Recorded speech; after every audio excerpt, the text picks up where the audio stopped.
السلام عليكم ورحمة الله وبركاته. إن الحمد لله نحمده ونستعينه ونستغفره ونعوذ بالله من شرور أنفسنا ومن سيئات أعمالنا. من يهده الله فلا مضل له ومن يضلل فلا هادي له. وأشهد أن لا إله إلا الله وحده لا شريك له وأشهد أن محمدا عبده ورسوله صلى الله تعالى عليه وعلى آله وصحبه وسلم تسليما كثيرا. أما بعد، فقد قال الإمام البخاري رحمه الله تعالى: كتاب جزاء الصيد، باب جزاء الصيد ونحوه، وقول الله تعالى: لا تقتلوا الصيد وأنتم حرم ومن قتله منكم متعمدا فجزاء مثل ما قتل من النعم، إلى قوله: واتقوا الله الذي إليه تحشرون। সম্মানিত ভাতৃমণ্ডলী, আল্লাহ রাব্বুল আলামিনের প্রশংসা এবং প্রিয় নবী সাল্লাল্লাহু আলাইহি সাল্লামের উপর সালাত ও সালামের পর আজ বুধবার 21শে জিলকাদা 1445 হিজরি মোতাবেক 29শে মে 2024 আমাদের ধারাবাহিক আলোচনা সহিহুল বুখারীর হজের পর্ব, উমরার পর্ব চলে আসছে, তারই কিছু অংশ। আজকে নতুন একটি পর্ব শুরু হচ্ছে, আর তার সম্পর্ক হজ উমরা উভয়ের সাথে। আপনাদের জানা আছে আশা করি যে এহরাম অবস্থায় বেশ কিছু কাজ নিষিদ্ধ, যেগুলো অন্য সময় জায়েজ। অন্য সময় জায়েজ, কিন্তু এহরাম অবস্থায় এই কাজগুলি নিষিদ্ধ। যেমন পুরুষদের জন্য সেলাই করা কাপড় পরা, সুগন্ধি লাগানো, তাই না, মাথা ঢাকা, এইভাবে যেসব নিষিদ্ধ কাজ রয়েছে, তার একটি গুরুত্বপূর্ণ নিষিদ্ধ কাজ হচ্ছে শিকার করা। শিকার করা তো শিকার করা এহরাম অবস্থায় হারাম, নিষেধ। আল্লাহ রাব্বুল আলামিন কোরআনে কারীমের সূরা মায়েদার কয়েকটি আয়াতে বিষয়টি বর্ণনা করেছেন, কোনো জায়গায় সংক্ষেপে, কোনো জায়গায় বিস্তারিত। আর বিষয়টি অত্যন্ত গুরুত্বপূর্ণ। কেউ যদি এহরাম অবস্থায় শিকারী পশু বা পাখি শিকার করে, শিকারী পশু বা পাখি শিকার করে, শিকার মানুষ কি করে? যেগুলো শিকারী পশু বা পাখি শিকার করে, এই শিকার করা নেশা। যেমন মাছ ধরা নেশা, তেমনি স্থলচার প্রাণী যেগুলি শিকারী, সেগুলি শিকার করাও এক শ্রেণীর লোকদের নেশা। বনে বনে, জঙ্গলে জঙ্গলে ঘুরে বেড়ায় হরিণ শিকার করার জন্য, খরগোশ শিকার করার জন্য, এইরকমই আরও যেসব শিকারী পশু রয়েছে। তো শিকার করা হারাম। কেউ যদি করে সে বড় গুনাহ করবে, এবং তার জন্য কাফফারা রয়েছে, যার কথাও আল্লাহ রাব্বুল সূরা মায়েদা বর্ণনা করেছেন। তো আজকের পর্ব হচ্ছে কিতাব ও জাযাইস সাইয়্যিদ। কিতাব ও জাযাইস সাইয়্যিদ, সাইদ সাদা ইয়াসিদুস সাইদ মানে শিকার করা। শিকার এহরাম অবস্থায়, আসল কথা হচ্ছে এহরাম অবস্থায়, এমনি শিকার করতে তো কোনো অসুবিধা নেই। এহরাম অবস্থায় শিকার যদি কেউ করে তো তার বদলা, জাযাউন মানে বদলা, তার বদলা দিতে হবে। তার বদলা দিতে হবে মানে কাফফারা দিতে হবে, তার ক্ষতিপূরণ দিতে হবে, কাফফারা দিতে হবে। জি, আল্লাহর সন্তুষ্টির জন্য এবং হারাম থেকে মুক্ত হওয়ার জন্য, তওবার জন্য। জি, তো এই হচ্ছে পর্ব। এতে আমরা কয়েকটি পর্বে শেষ করতে পারবো ইনশাআল্লাহ তাআলা। তো প্রথম যে অধ্যায় বলছেন বাবু জাযাইস সাইদি ও নাহবিহি, ইমাম বুখারী রাহিমাহুল্লাহ বলছেন এই অধ্যায় হচ্ছে শিকার করার বদলা বা এই ধরনের এমন কাজ যেগুলো নিষিদ্ধ এহরাম অবস্থায়। বিশেষ করে শিকার করার বিষয়টি, শিকার করার ক্ষেত্রে আমাদের কিছু মাসাইল জেনে নিতে হবে। শিকার করা পশু যেগুলি মানুষ শিকার করে, প্রাণী শিকার করে, সেগুলি দুই ভাগে বিভক্ত: স্থলচর প্রাণী আর জলচর প্রাণী। যদি পানির কোনো প্রাণী শিকার করে তো সেটা এহরাম অবস্থায় জায়েজ, জায়েজ। অর্থাৎ মাছ শিকার করে, পানিতে আরও কিছু হইতে পারে মাছ ছাড়া। কারণ আমাদের দেশের মানুষরা যেহেতু হানাফি মযহাবের অনুসারী ছিল, সেজন্য হানাফি মযহাব শুধু মাছ ছাড়া সমুদ্রের কোনো কিছু জায়েজ নয়। এমনকি মাছের মধ্যেও চিংড়ি মাছ মকরু তাদের কাছে, তাই না? কাঁকড়া মকরু। হ্যাঁ, তারপরে কচ্ছপের বিষয় যদি আসেন সেটা তো হারাম তাদের কাছে, ইত্যাদি ইত্যাদি। কিন্তু নবী সাল্লাল্লাহু আলাইহি ওয়াসাল্লাম বলেছেন যে হুয়া তাহুরু মাউহু ওয়াল হিল্লু মাইতাতুহু, সাগরের পানি হচ্ছে পাক এবং পবিত্রতা দানকারী। উযু করতে পারেন যে কোনো জায়গার সাগরের পানি, নদীর পানিতে। ওয়াল হিল্লু মাইতাতুহু, এবং মরা প্রাণী সাগরের কি হালাল। এই কথা বলে হিল্লু সামাকুহু, শুধু মাছ হালাল, মরে গেল হালাল আর জীবিত পেল হালাল, এই কথা বলেছেন। মাইতাতুহু, যে কোনো মুর্দা, মুর্দা মানে জলচর প্রাণী, পানিতেই থাকতে পারে, পানির উপরে উঠিয়ে রাখলে মরে যাবে, আর সেটা কোনো বিষাক্ত নয়, সাপ নয়। বিষাক্ত হলে সে বিষাক্ত হওয়ার কারণে হারাম। তাহলে অনেক কিছু জায়েজ, আপনার রুচি হোক আর নাই হোক, যেগুলি পানিতেই শুধু জীবনযাপন করতে পারে যেসব প্রাণী, আর শুকনো নিয়ে আসলে সেগুলি বাঁচবে না, এমন যদি হয়। আর কিছু প্রাণী আছে উভয়চর প্রাণী, পানিতেও থাকতে পারে শুকনো থাকতে পারে না, ওগুলো আবার হালাল নয়। ঠিক আছে, ওগুলোর ক্ষেত্রে তখন হালাল মশলা জানতে হয়। তো এহরাম অবস্থায় শুধু স্থলচর প্রাণী শিকার করা, স্থলচর শিকারী, প্রাণী, সে পশু হোক অথবা পাখি হোক, শিকার করা হচ্ছে হারাম। তাহলে বাকি হয়ে গেল যেগুলো জলচর পানিতে থাকে। কেউ যদি মাছ ধরে এহরাম অবস্থায়, তো জায়েজ, জায়েজ। দেখছেন যে মাশাআল্লাহ মক্কা বা মদিনার আশেপাশে অনেক তেলাপিয়া মাছ পাওয়া যায়, অনেক জায়গায় আছে, জলাশয় আছে, তেলাপিয়া মাছ পেয়েছেন, এহরাম অবস্থায় আছে, যদি ধরেন তো জায়েজ নয়? জায়েজ। কিন্তু যদি কবুতর, জায়েজ। ঘুঘু, জায়েজ নাই, এগুলো শিকারি। হ্যাঁ, আচ্ছা, পশু, খরগোশ, হরিণ, হ্যাঁ, নীলগাই, জায়েজ নাই। উট পাখি, উট পাখি কি বলে? হ্যাঁ, শতরমুর্গ বলা হয় ওর উট পাখি। উট পাখি হোক শিকারি প্রাণী, এর অবস্থায় জায়েজ নাই। কিন্তু এমনি আপনি শিকার করে খান, হয়ে গেল। তাহলে হ্যাঁ, পানির গুলো হালাল এর অবস্থায়, আর শুকনো যেগুলো শিকারী পশু, সেগুলো শিকারী পশু, সেগুলি হারাম। এখন বাকি তাহলে যেগুলো শিকারী পশু নয় কিন্তু গৃহপালিত পশু, সেগুলি এহরাম অবস্থায় জবাই করতে পারবেন কি না? খাচ্ছেন তো ঠিক, এহরাম অবস্থায় চিকেন খান না, গরু খাসির গোস্ত খান না, এহরাম অবস্থায় খাচ্ছেন তো। কিন্তু যদি আপনাকে বলা হয় যে মুরগিটা জবাই করে দেন, পারবেন না? পারবেন না। এখানে অনেকে কিন্তু বিভ্রান্ত, এই যে পারবেন না বলেছে, জায়েজ, কেন শিকারী পশু না, আপনি জবাই করে খেতে পারেন।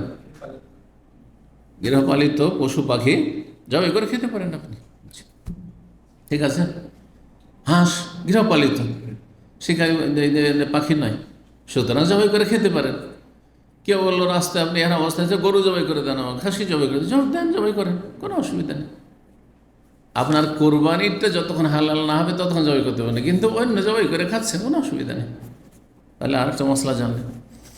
আর এক ধরনের প্রাণী যেগুলো খাওয়া হারাম, আর সেগুলো কষ্টদায়ক। খাওয়া হারাম, শিকারী পশু নয়, কষ্টদায়ক। সেগুলি এহরাম অবস্থায়, হারামের ভিতরে অথবা হারামের বাইরে এহরাম অবস্থায় হত্যা করা যাবে কিনা? সাপ, বিচ্ছু, হ্যাঁ, এঁদুর, হ্যাঁ, গিরগিট, হ্যাঁ, যাবে না? না, হত্যা করা নিষেধ, শিকার করা নিষেধ, সেদিন এগুলো নিষেধ না, যায়। জি জি।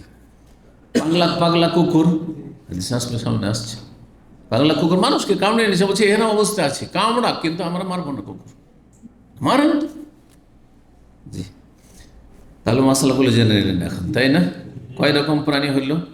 জলচর প্রাণী, আর স্থলচর শিকারী পশুর হুকুম, আর যেগুলো গৃহপালিত পশুর হুকুম, আর হারাম, হ্যাঁ, পশু প্রাণী, জীবজন্তু, হারাম জীবজন্তু, সবগুলির হুকুম আল্লাহ আল্লাহ জানলেন এহরাম অবস্থায়। জি, এখন চলেন যেখানে কাফারা আছে, কোন ক্ষেত্রে কাফারা? যেখানে হারাম কাজ করবে, অর্থাৎ স্থলচর প্রাণীকেও যদি স্বীকার করে নেয় এর অবস্থা। তো ইমাম বুখারী রাহিমাহুল্লাহ অধ্যায় বলছেন বাবু জাযাই সাইদ, স্বীকার করার কি বদলা মানে কাফারা। ওয়াকাউলিল্লাহি তাআলা, মহান আল্লাহর বাণী, মহান আল্লাহর বাণী দলিল হিসাবে পেশ করছেন সূরা মায়েদার আয়াত নম্বর 95, 96 বিস্তারিত রয়েছে।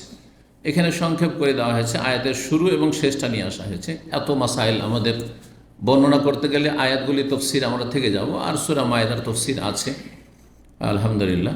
সুতরাং সূরা মায়েদার তফসির যারা বিস্তারিত জানতে চাইবেন সেখানে জেনে নেবেন, কারণ এইরকম আজকাল মাসলার প্রয়োজন তেমন হয় না। কে বা এর অবস্থায় স্বীকার করে, আর যদি আপনি কেউ স্বীকার করে ফেলে যে এই ভুল করে ফেলেছি, তাহলে তখন তার জন্য এই মশলা জানা জরুরি যে আমাকে কাফারা দিতে হবে, কতটা দিতে হবে, কি দিতে হবে, জি, কোনটা পারবো কোনটা পারবো না। জি, আল্লাহ বলছেন যে লা তাকতুলু সাইদ ওয়া আনতুম হুরুম, হে ইমানদারগণ তোমরা এহরাম ও আনতুম হুরুম মানে মুহরিমুন, এহরাম অবস্থায় তোমরা শিকারী হত্যা করবে না। অথচ শিকার করেছে, হ্যাঁ, বা জবাই করেছে, ধরে শিকারী পশু ধরে জবাই করেছে, কিন্তু আল্লাহ হত্যা বললেন, হত্যা হারাম। সুতরাং তুমি যদি এহরাম অবস্থায় জবাই করো তাহলে তুমি হত্যা করলে, এটা জবাই করলে না। আল্লাহর এই যে ভাষা, এই ভাষার হিকমত দেখেন। আল্লাহ খুন করা, লা তাকতুলু মানে খুন করিও না। খুন করা কেন বলে? খুন করা অপরাধ। আল্লাহ বলেন লা তাযবাহু সাইদ, শিকারী পশু জবাই করিও না, এই কথা বলেননি। কারণ জবাই হালাল হইতে পারে, হারাম হইতে পারে, কিন্তু খুন করা হারাম। এই জন্য কেউ যদি, ওলামারা বলেছেন, এহরাম অবস্থায় কোনো হালাল পশু, আপনার শিকারী পশু এহরাম অবস্থায় যদি শিকার করে নেই, হ্যাঁ, জবাই করে, তাহলে সেটা খুন করা, কতল করা, আর খুন করলে সেটা হালাল হয় না। যদিও বিসমিল্লাহ আল্লাহ পড়ুক না কেন, সেটা তাদের জন্য হালাল নয়, অন্যদের জন্য যারা হাজি নয় এহরাম অবস্থায় তাদের জন্য হালাল নয়। পশুটাই হারাম, মাইয়েতের মতো, মৃত জন্তুর মতো। একটা পশু যদি মরে যায় তো মরা পশু খাওয়া হারাম, ওই রকমই হারাম। কারণ এটাকে আল্লাহ খুন বলেছেন, কতল বলেছেন। ওমান কাতালাহু মিনকুম মুতাআম্মিদান, তোমাদের মধ্যে কেউ যদি ইচ্ছাকৃত খুন করে, মাসলা জানা আছে, হারাম। তারপরে হ্যাঁ, এমনি নয় যে কোনো জায়গায় একটা পাথর মারছিল আর গিয়ে লেগে গেল ভুলে, ইচ্ছা করে সে, হ্যাঁ, টার্গেট করে মেরেছে, ফাজাজাউন, তাহলে বদলা দিতে হবে। জাজা শব্দ কোরআনে এসেছে, সেজন্য জাজা নিয়ে এসেছেন, কাফারা দিতে হবে। মিসলু মা কাতালা মিনান নাম, যেমন শিকারী পশু কি করেছে, হত্যা করেছে, এখানে আবার কাতালা হত্যা করেছে, কি বদলা দিতে হবে? মিনান নাম, গৃহপালিত পশু থেকে। অর্থাৎ সেই পশুটাকে দেখতে হবে, সে পশুর আকার আকৃতি কি আপনার বা মূল্য আপনার ছাগলের সাথে মিলছে, যে ছাগলের মোটামুটি দাম, ঠিক তেমনি এই শিকারী পশুটি যদি কিনতে যাওয়া হয়, হ্যাঁ, তাহলে এর দাম, খরগোশের দাম অথবা হরিণের দাম কীরকম। যদি এদিক থেকে মিল থাকে ছাগলের সাথে, দুম্বার সাথে দুম্বা, যদি হ্যাঁ গরুর সাথে মিল থাকে তাহলে গরু দিতে হবে কাফারা, আর যদি ওটের সাথে মিল থাকে তাহলে ওট দিতে হবে। বুঝা গেছে না? ওলামারা এসব বিস্তারিত আলোচনা করেছেন। এবং এটা কেমন করে, এটা কি আমাদেরও ছেড়ে দেওয়া হয়েছে? বলছেন ইয়াহকুম বিহা যাওয়া আদলি মিনকুম, মুসলিম সমাজের দুইজন ন্যায়পরায়ণ ব্যক্তি, হ্যাঁ, সুবিচারকারী ব্যক্তি, যারা বিশেষজ্ঞ এই ক্ষেত্রে, যে শিকারী পশুগুলোর মূল্য কত, এই মূল্যটা উটের মূল্যের কাছাকাছি চলে যাচ্ছে না, গরু গায়ের মূল্যের কাছাকাছি যাচ্ছে না, ছাগলের মূল্যের কাছাকাছি যাচ্ছে, ওই দেখে তারা চূড়ান্ত ফয়সালা দিয়ে বিচার করবে, আর তারপর সে অনুযায়ী তোমাকে কাফারা দিতে হবে। এতটা সংক্ষেপে জেনে নেয় যথেষ্ট মশলা, হ্যাঁ, যেটা হারাম কাজ এহরাম অবস্থায় স্বীকার করা, স্বীকার করলে এইসব কাফারা রয়েছে। আর এটা হাদিয়াম বালেগাল কাবা, আল্লাহ বলছেন যে আল্লাহর ঘর কাবা পর্যন্ত পৌঁছাইতে হবে এই কাফারা। এই নয় যে জবাই করে দাম আমি খেয়ে নেবো, অথবা আমি বাইরে কোথাও খেয়ে নেবো, হ্যাঁ, আল্লাহর ঘর কাবা পর্যন্ত পৌঁছাইতে হবে, সেখানে গিয়ে হারামের ভিতরে জবাই হইতে হবে। আও কাফারাতুন তাওমাসাকিন, অথবা মিসকিনের কাফারা। দেখতে হবে যে এই যে পশুটা কি করেছে, শিকার করেছে, বন্য পশু, এই পশুটা বা শিকারী পশু, এই পশুটার মূল্য কত, এই মূল্য দিয়ে দাম লাগিয়ে তারপর সেই টাকা দিয়ে খাদ্যদ্রব্য, চাল ডাল কিনলে কত হয়, চাল কিনলে কত হয়, গম কিনলে কত হয়, কত কিলো পাওয়া যায়, কত মন পাওয়া যায়, অতটা কি করতে হবে, তাও মাসাকে মিসকিনকে খাওয়াইতে হবে।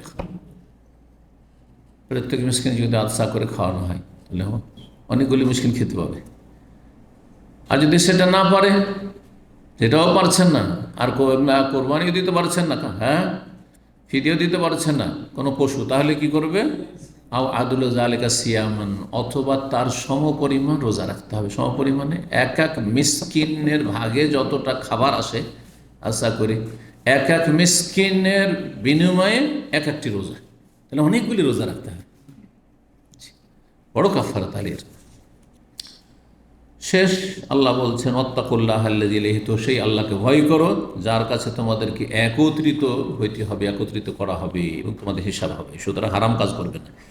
2 নম্বর অধ্যায় হচ্ছে বাবুন, এই অধ্যায় হচ্ছে ইজা সাদাল হালাল ফা আহাদা লিল মুহরিমিস সাইদা আকালাহু, কোন হালাল ব্যক্তি অর্থাৎ এহরাম অবস্থায় নাই, হ্যাঁ অমুহরিম ব্যক্তি, এহরামবিহীন ব্যক্তি, যেটাই বুঝেন, শুদ্ধ বাংলা এহরামবিহীন, যে এহরাম অবস্থায় নেই, হালাল মানে হালাল অবস্থায় আছে মানে এহরামবিহীন ব্যক্তি যদি স্বীকার করে, আর স্বীকার করার পরে আহাদ আলিল মোহরেম, মোহরেমকে এহরামকারী ব্যক্তিকে যদি সে গিফট করে দেয়, উপঢৌকন দিয়ে দেয়, সে শিকারী পশুটি আকালাহু খেতে পারবে, খেতে পারবে কি পারবে না এই সম্পর্কে বিস্তারিত মাসায়েল রয়েছে আর ইখতিলাফ রয়েছে আমাদের, সঠিক মত ইনশাআল্লাহ বর্ণনা করব। বলছেন এই মর্মে আলামিয়ারা ইবনে আব্বাস ও আনাস বিল যাবে বাসান ওয়া ফি গায়রি সাইদি নাহওয়াল ইবল ওয়াল গানাম ওয়াল বাকার ওয়াদ দাজাজ ওয়াল খাইল। এখন শুনেন যে মাসলে বলছেন যে গৃহপালিত পশু জবাই করতে পারবে না এর অবস্থায়, শুনেন বলছেন আব্দুল্লাহ বিন আব্বাস রাদিয়াল্লাহু আনহু আর আনাস তারা জবাই করাতে কোনো আপত্তি মনে করেননি। আপনি ঘরের পশু, গৃহপালিত পশু, হ্যাঁ জবাই করতে পারেন, আপনি প্রাণী জবাই করতে পারেন। ওয়াহফি গাইরি সাইদ, সেটি শিকারী পশু ছাড়া অন্য পশু, যেমন উট জবাই করতে পারেন, ওয়াল গানাম ছাগল জবাই করতে পারেন, ওয়াল বাকার গরু জবাই করতে পারেন, ওয়াদ দাজাজ মুরগি জবাই করতে পারেন, ওয়াল খাইল আর ঘোড়া জবাই করতে পারেন। ঘোড়ার গোস্ত খাওয়া হালাল না হারাম? হালাল। নারী জবাই কেন করবেন? যদি হালালই না হয় তাহলে কেন জবাই করবেন? তাহলে সহি হাদিস দ্বারা প্রমাণিত, সহি বুখারী মুসলিম হাদিস দ্বারা যে নবী সাল্লাল্লাহু আলাইহি ওয়াসাল্লাম ঘোড়ার গোস্ত খাওয়ার অনুমতি দিয়েছেন। তারপরে আবু বকর সিদ্দিক রাদিয়াল্লাহু তাআলা বড় আসমা বলছেন আমরা খেয়েছি, আমরা জবাই করেছি, আমরা খেয়েছি। একমাত্র আবু হানিফা রাহিমাহুল্লাহর মযহাব যে ঘোড়া খাওয়া হারাম, ঘোড়া খাওয়া হারাম। পৃথিবীতে সবচেয়ে বেশি ঘোড়া পাওয়া যায় আপনার রাশিয়ার দিকে। রাশিয়ার আগের সোভিয়েত ইউনিয়নের যতগুলি দেশ আর অধিকাংশ মুসলিম দেশগুলি, যে উজবেকিস্তান, তাজিকিস্তান, আজারবাইজান, এইসব যে দেশগুলো, তুর্কিস্তান, বিভিন্ন যে দেশগুলো আছে না, এইসব দেশে সবচেয়ে বেশি ঘোড়া আছে। আর ওই সব দেশগুলিতে সিংহভাগ হানাফি। তাহলে আল্লাহর এই নিয়ামত খাওয়া থেকে হানাফি মযহাবের অনুসরণ করতে গিয়ে, সহিহ হাদিসের বিপরীত আমল করতে গিয়ে তারা বঞ্চিত খাওয়া থেকে। বলা হচ্ছে যে ইমাম আবু হানিফা রাহিমাহুল্লাহ তার ইন্তেকালের 3 দিন আগে হাদিস যখন জানতে পারলেন তখন তিনি প্রত্যাহার করেছেন তার ফতোয়া, আর ফিরে এসেছেন, আর শেষ ফতোয়া দিয়েছেন যে ঘোড়া খাওয়া হালাল। এক কথায় ইমাম আবু হানিফা কি বললো, শাফি মালিক আহমদ কি বললো, সেটা শরীয়ত নয়। শরীয়ত হচ্ছে কাল আল্লাহ কাল রসুল, আল্লাহ কী বলেছেন, রাসূলুল্লাহ কী বলেছেন, সাহাবীরা কী করেছেন। ঠিক আছে, রাসূলুল্লাহ সাল্লাল্লাহু আলাইহি ওয়াসাল্লাম খেতে অনুমতি দিয়েছেন, রাসূলুল্লাহ সাল্লাল্লাহু আলাইহি ওয়াসাল্লামের সামনে সাহাবীরা জবাই করে খেয়েছেন ঘোড়া। কিন্তু দেখেন, একটি পশুতে একাধিক গরজ থাকতে পারে, একাধিক গরজ থাকতে পারে, শুধু একটা গরজ একটা পশুতে থাকে না, ঠিক না? যেমন আমরা গরুর গোস্তও খাই, আবার গরু দিয়ে আমরা চাষাবাদও করি, করি না? করি না? গরুর আবার গাভীর দুধও খায়, জবাই করে সারা জীবন বুড়িয়ে গেছে, ওই বকন থেকে শুরু করে যে বাচ্চা দেওয়া শুরু করেছে 10 বছর 20 বছর, তারপর জবাই করছেন না, আপনি কী করছেন? দুধ খাচ্ছেন, শুধু বাচ্চা দিয়েছে দুধ খাচ্ছে। একাধিক গরজ আছে না নেই? একাধিক গরজ আছে। উঠে একাধিক গরজ আছে, বাহনেরও কাজ লাগছে, আবার জবাই করে খাচ্ছেন। জি, ঠিক ওই রকমই ঘোড়াতে। কিন্তু একটি গরজ আরেকটি গরজের চাইতে বেশি উপকারী বা গুরুত্বপূর্ণ। ঘোড়ার ক্ষেত্রে ঘোড়ার পিঠে চড়া একটা ফায়দা, আর একটা হচ্ছে তার গোস্ত খা। কোনটা বেশি উপকারী? চড়াটা। কারণ ঘোড়া দ্রুত ছুটতে পারে, অন্য পশু এইভাবে দ্রুত ছুটতে পারে না। তো সেই জন্য আল্লাহ রাব্বুল আলামিন কোরআনে কারীমে ঘোড়ার যেটা মুখ্য উপকারিতা, আসল উপকারিতা, বরং আল খাইলা আল বিগাল আল হামিরা লিতারকাবুহা জিনা, ঘোড়া, খচ্চর আর গাধা লিতারকাবুহা তোমাদের বাহনের জন্য আর তোমাদের সাজসজ্জা, শোভা সৌন্দর্যের জন্য। যার বাড়িতে ঘোড়া রাখে কি চমৎকার লাগে, তারাকেও ভালো লাগে আর লোকজন দেখতে আসে। আমাদের এলাকায় এক মন্ত্রী মিনিস্টার ছিল মুসলিম, তো তার বাড়িতে ঘোড়া, লক্ষ লক্ষ টাকা দামের ঘোড়া শুধু পুষত দেখার জন্য, আর দূর থেকে লোকেরা দেখতে আসতো। আমি যে মাদ্রাসায় এক সময় যৌবনকালে শিক্ষকতা করেছি মদিনা আসার আগে, সেখান থেকে আমরাও দেখতে গেছি, ওর চল ঘোড়াটা দেখে আসি। কারণ আমাদের সাথে ঘোড়া ওইরকম ঘোড়া দেখতে পাওয়া যায়, বিদেশি ঘোড়া। তো যাই হোক, কিন্তু তার মানে এই নয় যে খাওয়া যায় না, খাওয়া যায়, এটি সঠিক না। এই জন্য বুখারী ঘোড়ার কথা উল্লেখ করেছেন। জি, ইউকালো, তারপরে তফসির করছেন, কারণ এই শব্দগুলি ওই সূরায়ে মায়েদাতে এসছে। আদলো জালিক, আদলুন মানে মিসলো, মানে মতো, আদল মানে মতো, অনুরূপ। ফাইজা কোসেরাত, কিন্তু ওইটাকে যদি আদল না পড়ে ঈদল বলেন, আদল মানে ইনসাফ হয়, আদল মানে সুবিচার। কারণ সুবিচার মানে অনুরূপ, মানে সমান সমান, যার যেটা হক সেটা দিবেন আপনি, এর সাথে মিল আছে। ঈদুল্লুন যদি পড়েন, ওর মানে হচ্ছে জেনাতুন, মানে সমান। ঈদুল্ল জালেকা মানে এর সমান, ঈদুল মানে সমান। আর এখান থেকে ভাইরা ভাইকে আরবিতে আদিল বলে, সেখানে হয়তো আজ পর্যন্ত শোনেননি। ভাইরা ভাই, সাড়ু কি বলে জানেন? আদিল। কারণ সমান সমান, আপনি যে শ্বশুর শাশুড়ির জামাই, সেও সেই শ্বশুর শাশুড়ির জামাই, আপনার শ্বশুর শাশুড়ি আর ওর শ্বশুর শাশুড়ি একই সেম, তাই না? ও এক বোনকে বিয়ে করেছে, হ্যাঁ, আপনি আরেক বোনকে বিয়ে করেছেন, ঠিক না? আপনার যারা শালা, তারা শালা, আপনার ভাইরা, ঠিক কিনা? আপনার যারা শালিকা, তারও তারা শালিকা, এই। তো এই জন্য আদিল। আর দুলাভাইকে কি বলে, সম্বন্ধীকে কি বলে, ওইটি থাকলো, একসাথে এত শিখিয়ে দেবো না, হাদিস পড়াচ্ছি। আচ্ছা, ঠিক আছে, চলো। অনেক সময় আরবদের সাথে কথা বলতে গিয়ে আর আসে না, যে কেমন করে বুঝাবো যে এটা আমার, হ্যাঁ হ্যাঁ ভাইরা। তখন কি বলে, হাজ আখু আনা, আপনি ভুল বুঝেলেন।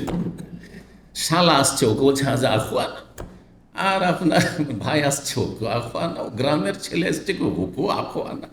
আর সাড়ু ভাইরা এসছে, সম্বন্ধী এসছে, ভগ্নিপতি এসছে, বোনজামা, ওকে আখু, সব আখু।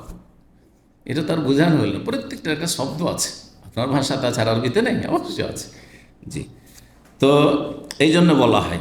জি, তো তো আদলন ঈদুল্লন দুটোর সাথে আদিলের মিল আছে, কিন্তু দুটোর সাথে আপনি সমান সমান, ওই বাড়িতে আপনি সে বাড়ির জামা, সেও সে বাড়ির জামা, সমান, এদিক থেকে সমানের অর্থ আছে। আর তার অনুরূপ, হ্যাঁ, যেমন আপনি তেমন সে। জি, আর একটি শব্দ এসছে এখানে, কেয়ামান। কেয়ামান মানে কি? সূরা মায়েদার আয়াত নম্বর 97। আর কেয়ামান মানে হচ্ছে কেওয়ামান, বলছেন কেওয়ামান। কেওয়াম কাকে বলা হয়? মা ইয়াকুমু বিহিল মাঈশা, জীবন উপকরণ। এমন উচ্চ বাংলা একটু বলে দিলাম যে অনেকে এটা উঠাইতে পারবেন না, যে জীবন উপকরণ মানে কি। দেখি কে বুঝেছেন, বুঝা? কারণ অনেক অঞ্চলের সাধারণ মানুষ ওরা বাংলা অত জানে না, বলছে আপনার বাংলা ভারী, অথচ সবচেয়ে সহজ বাংলা আমি বলি। কিন্তু আপনি তো বলবেন মাস্টারেনি, কিন্তু ওই তো বলতে পারবেনি।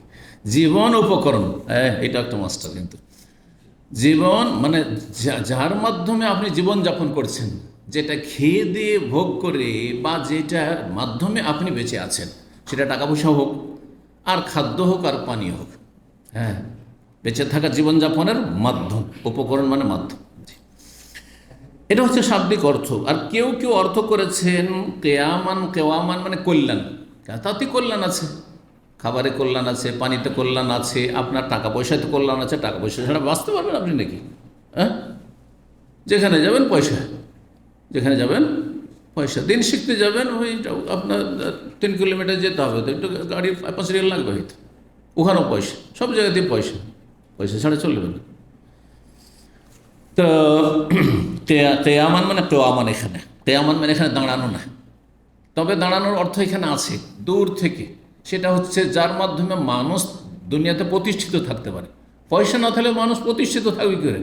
পানাহার, খাবার দাবার, পানি না থাকলে মানুষ প্রতিষ্ঠিত থাকবে কী করে? হ্যাঁ, মরে যাবে। কয়দিন বাঁচবেন না খেয়ে? তো ফেরেশতা না। ইয়াদেলুন, তবে ইয়াদেলুন যে রয়েছে সূরা আনআমে, সুম্মাল্লাযীনা কাফারু বিরাব্বিহিম ইয়াদেলুন, অতঃপর যারা কাফের তারা তাদের রবের সাথে ইয়াদেলুন, সমকক্ষ সমতুল্য করেছে তাদের দেবদেবীকে, দরগা দুর্গাকে। আল্লাহর কাছে না চেয়ে জিলানির কাছে চায়, হ্যাঁ, খাজা বাবার কাছে চায়, হ্যাঁ, কেউ দুর্গাতে চায়, কেউ দরগাতে চায়। ইয়াদেলুন, আল্লাহ সমকক্ষ সমতুল্য করে দিয়েছে। যা আল্লাহর হক আল্লাহ দেন সেগুলি মানুষ সম্পর্কে মনে রাখে তারা দিতে পারে, অথবা প্রতিমা দিতে পারে, অথবা মরা মানুষ যে দাফন হয়ে আছে, কোন কালে দাফন হয়েছে, কোথায় চলে গেছে পচে সরে, তার সম্পর্কে মনে হচ্ছে সে মরেও মরেনি, কিন্তু আত্মগোপন করেছে। নাউযুবিল্লাহ মিন যালিক। সেই কি কুফরি আকীদা এগুলো? জি, এরা কি করে মুসলিম থাকতে পারে? যাই হোক, 1821 নম্বর হাদিস। একটি হাদিস কিছু শব্দের, বাক্যের পার্থক্যের সাথে কয়েকবার করে আসবে। এই শিকার সম্পর্কে আব্দুল্লাহ বিন আবি কাতাদা বলছেন, ইনতালাক আবি আমাল হুদাইবিয়াতে, আমার বাবা আবু কাতাদা রাদিয়াল্লাহু তাআলা আনহু হুদাইবিয়ার বছর বাড়ি থেকে বেরোলেন, কিন্তু তিনি গিয়েছিলেন শত্রুদের খোঁজ খবর রাখার জন্য। উমরায় যাচ্ছেন, আর মক্কা এখনও কাফেরদের দখলে। আর যদি শত্রুদের খোঁজ খবর না রাখেন যে ডানে বামে কোথায় শত্রু আছে, যে কোনো শত্রু আক্রমণ করে মেরে দিতে পারে, তাই না? এই জন্য কিছু লোককে পাঠানো ছিল, তোমরা রাস্তাগুলো আগে দেখবে যে কোথায় শত্রু দল আছে বা তারা আসছে নাকি, সম্ভাবনা আছে যে এসে রাস্তাতে তারা আমাদেরকে বাধাগ্রস্ত করবে। আর তাই করেছিল, হুদাইবিয়া যেতে চলে এসছে শত্রু সামনে, না আগে বাড়তে দেবো না, দিলই না আগে বাড়তে। তো তিনি এহরাম বাঁধেননি, যেহেতু শত্রুদের যে কোনো সময় মোকাবেলা করতে হতে পারে, তিনি এহরাম অবস্থায় ছিলেন না। এই কথাটি আসবে। তো বলছেন ফাহরাম আসহ, তার সাথী সঙ্গীরা তো এহরাম করেছিল, আলম হল তিনি এহরাম বাঁধেননি, মানে আমার আব্বা এহরাম বাঁধেননি। ওয়াহুদ্দেসান নবী সাল্লাম, আর নবী সাল্লামকে জানানো হইল, তখনকার যুগ কিন্তু গোয়েন্দা ছাড়া থাকতো, যেমন কাফেররা ছেড়ে রাখতো তাদের খোঁজ খবরের জন্য, সাহাবাই কেরামগণ এই কাজ করতো, যে চারিদিকের খবর রাখো, মরুভূমি, পাহাড়ের আড়, বন জঙ্গল কোথাও, হ্যাঁ। সুতরাং আগে বিভিন্ন এলাকা, ডানে বামে সামনে সামনে সব দিকের খবর রাখতেন, যাতে করে কোনো রকমের ক্ষয়ক্ষতির সম্মুখীন না হতে হয়। নবী সাল্লাল্লাহু আলাইহি ওয়াসাল্লামকে জানানো হইল, যারা খোঁজ খবর রাখছেন রাস্তাঘাটের, যে আন্না আদুওয়ান, একটি শত্রু দল, একজু হবে গায়িকা, গায়িকা নামক স্থানে তার বিরুদ্ধে লড়াই করার জন্য চলে আসছে। যাচ্ছেন নবী সাল্লাল্লাহু উমরা করার জন্য, আর ওরা যুদ্ধ করার জন্য আসছে। আগে থেকে সতর্ক হইতে হবে, সাথে অস্ত্র আছে, কিন্তু অস্ত্র বের করে প্রস্তুত হয়ে যাননি, যে লড়াই করতে যাচ্ছে, লড়াই করলে আলাদা প্রস্তুতি ছিল। তো ফন্তলাকান নবী সাল্লাল্লাহু আলাইহি ওয়াসাল্লাম, নবী সাল্লাল্লাহু আলাইহি ওয়াসাল্লাম চলতে থাকলেন। ফাবাইনা আবি মা আসহাবি, আমার আব্বা কিন্তু তার সাথী সঙ্গীদের সাথেই ছিলেন। নবী সাল্লাল্লাহু আলাইহি ওয়াসাল্লাম এগিয়ে চলে গেছেন কিছুটা রাস্তা। ইয়াযহাকু বাদহুম বাদান, এই যে সাথী সঙ্গীরা আমার আব্বার আছেন, তারা একজন আরেকজনকে দেখে শুধু হাসাহাসি করছে, তারা এরকম অবস্থায় আছে, বলতে পারছেন না যে শিকারী নীলগাই আছে। হ্যাঁ, নীলগাই, পুরনো আরবিতে নীলগাই তর্জমা করা হইতো, এবং সেটাকে ভুল হয়তো বলা যাবে না, কারণ আমরা তাহকিক করে দেখলাম যে আগের যুগের যে ওলামারা অনুবাদ করেছেন, হেমার ওয়াহাস, হেমার মানে গাধা, আর ওয়াহাস মানে জঙ্গলি, মানে বন্য, বন্য গাধা। তো বন্য গাধা কোনটাকে বলে? আগের যুগে বন্য গাধা নীলগাইকে বলা হয়তো। তো এই জন্য আমাদের ওস্তাদেরা যে দেশে পড়েছেন তারা নীলগাই দিয়ে তর্জমা করেছেন, কিন্তু আজকাল আপনি গুগলে যখন সার্চ দিবেন হেমার ওয়াহাস, তখন জেব্রা বলছে, কারণ গুগল নিউ অ্যারাবিকের অনুযায়ী অনুবাদ করছে, অর্থ পরিবর্তন হইতে পারে, সুতরাং জেব্রা বলা হচ্ছে। আর নীলগাই মানুষ সাধারণত শিকার করে, আর শিকার করে বস্তু খায়, তো এই জন্য নীলগাইয়ের সম্ভাবনা বেশি। আর জেব্রাও যদি কেউ অর্থ করে তো ভুল বলা যাবে না, কারণ হেমার ওয়াহাস মানে কি? হ্যাঁ হ্যাঁ, গাধা, গাধা বললে তো আরো মানুষকে আরো গাধা বানিয়ে দেবেন, কথা বোঝা গেছে? এইরকম অনুবাদ একজন করেছে। এইরকম অনুবাদ যদি করি তাহলে মানুষকে গাধা খাওয়াই ছেড়ে দিব। গাধা খাওয়া হারাম, বাড়ির গাধা খাওয়া হারাম, গাধা আর খচ্চর খাওয়া হারাম। দেখেন, গাধা খচ্চর দুটো দেখতে কিসের মতো? ঘোড়ার মতোই, কিন্তু ঘোড়া হালাল আর গাধা আর খচ্চর হারাম, স্পষ্ট হাদিসে রয়েছে। বাড়ির গাধা। সুতরাং আপনি আমাদের দেশের মানুষকে যদি শাব্দিক অর্থ করে, হেমার ওয়াস মানে বন্য গাধা, তো মনে করবে যে বনের গাধা মনে হয় বাড়ির যে গাধা পুষি ওই রকমই গাধাই হয়, আর গাধা খাওয়া শুরু করবে না? তো এই বন্য গাধা দিয়ে তর্জমা করলে হবে না, বরং বলতে হয় নীলগাই দিয়ে তর্জমা করতে হয়, নাহলে জেব্রা বলবো। বুঝছেন? নীলগাই খাওয়া হালাল, নীলগাই শিকারী পশু। তো আর যখন বাড়ির গাধা বলতেন সাহাবায়ে কেরামগণ, তখন বলতেন হেমার আহলি, ওইটা ওয়াহশি। ওয়াহশ মানে হচ্ছে যে পোষ মানে না, ওয়াহশ মানে পোষ মানে না, মানুষকে দেখলেই লাফ দিয়ে পালাবে, লাফ দিয়ে পালাবে। হরিণ মানুষকে দেখলেই পালাবে, খরগোশ মানুষকে দেখলেই পালাবে, এগুলো অহাসি, ওয়াহশি জীবজন্তু, অহাসি প্রাণী বলা হয় আরবিতে। তাও হোশ তার মধ্যে রয়েছে, পোষ মোটেই নেবেন না। আর কিছু কিছু পশু আছে সেগুলো হচ্ছে যদিও হারাম, সেগুলি পোষ মানে, যেমন বিড়াল মানুষকে দেখলে মেও মেও করে এসে কোলে শুয়ে যাবে, ঠিক না? পায়ের কাছে ঘোরাঘুরি করবে, জি, মনে হচ্ছে আদর করছে, আদর নিতে চাইছে, বিছানায় শুয়ে যাবে, জি। তো বলছেন যে সাহাবায়ে কেরামগণ তার সাথে যে ছিলেন যারা, তারা ইহরাম অবস্থায় আছেন, বলতে পারছেন না যে এই শিকারী পশু, আর এর জন্য হালাল কি করা, শিকার করা, কারণ ইহরাম অবস্থায় নেই আবু কাতাদা। কিন্তু একে অপরকে দেখে থামতে পারছে না, তখন হাসতে শুরু করেছেন, হাসছেন। ও দেখেন, ওই হাসা দেখে এদিক ওদিক দেখতে লেগেছে, ব্যাপারটা কি? কারণ কেউ যদি আপনাকে দেখে হাসে বা কয়েকজন হাসে, তা আপনি কী করবেন? এদিক ওদিক দেখবেন বা নিজের কথা চিন্তা করবেন যে ভাই আমি কিছু ভুল করলাম, আমাকে নিয়ে হাসছে, নাকি এদিক ওদিক কোনো ব্যাপার স্যাপার আছে, ঠিক না? ওই রকম আবু কাতাদা বলছে ফানাজার, তো আমি এদিক ওদিক দেখতে লাগলাম, ফাইদা না বেহেমার ওয়াহশ, দেখছি যে আমি একটি নীলগাই দেখেছি। ফাহামাল তো আলী, তখন তার উপর আমি আক্রমণ করে দিলাম। ফাতা আনতু, আর তাকে আঘাত করলাম। ফা আসবাত, আঘাত করে সেখানেই ফেলে দিলাম, একবারে হত্যা করে ফেলেই দিলাম সেখানে। ওয়াস্তান্ত বেহিম, আর তাদের কাছে একটু সাহায্য চাইলাম। সাহায্য কিসে চেয়েছিল? সামনে হাদিসে আসছে, ওই ঘোড়ার পিঠে যে দৌড় দিতে যাচ্ছে, চাবুকটা পড়ে গেছে, তো চাবুকটা একটু ধরিয়ে দাও নিচে। ঘোড়া থেকে কত নামবো, বলছে না না না, চাবুক উঠিয়ে দেবো, আমাদের যেন হারাম, আমাদের যেন শিকার করা হারাম, তোরা শিকারী কাজে সহযোগিতা হারাম, আমরা দেবো না, তোমাকে গুনহার কাজ করবো। তখন আবার ঘোড়া থেকে নেমে নিজেই চাবুকটা উঠিয়ে আবার ঘোড়ার পিঠে লাফ দিয়ে দিল, একেবারে দৌড় দিয়ে আক্রমণ করলো আর ধরেই ফেললো। তো যাই হোক, বলছেন তারা অশিক ফাবাও ইয়িনানি, তারা ইয়িনুনানি, আমাকে সাহায্য করতে তারা অস্বীকার করলেন, আমরা পারবো না। ফাকালনা মিন লাহমিহি, আমরা তার গোশত খেলাম। স্বীকার করেছেন কে? অমহরিম ব্যক্তি, আর খাচ্ছেন মহরিম সকলেই। ও হাসিনা, তারপরে আমাদের আশঙ্কা হইল আর নোক্তাতা, যে আমরা নবী সাল্লাল্লাহু আলাইহি ওয়াসাল্লাম থেকে বিচ্ছিন্ন না হয়ে যাই। আরে মরুভূমিতে একটু পাহাড়ের আড়ে হলে তো বোঝা যাবে কোন দিয়ে গেল, রাস্তা কি আজকালকার মতো যে রোড রাস্তা একটাই রাস্তা যাচ্ছে, মক্কার দিকে যাচ্ছে, এই রাস্তা ছাড়া তো অন্যদিকে যাবে না। ও যদি 100 চালে, 120 চালে, আপনি 140-50 চালিয়ে হয়তো সাথ ধরে নেবেন কিছুক্ষণের মধ্যে, ঠিক না? কত রাস্তা, এইদিকে ওইদিকে, কোন দিকে নবী সাল্লাল্লাহু আলাইহি ওয়াসাল্লাম এমন বিচ্ছিন্ন হয়ে যান যে শত্রুদের কবলে না পড়ে যান আর নিরাপত্তাহীনতার সম্মুখীন না হন।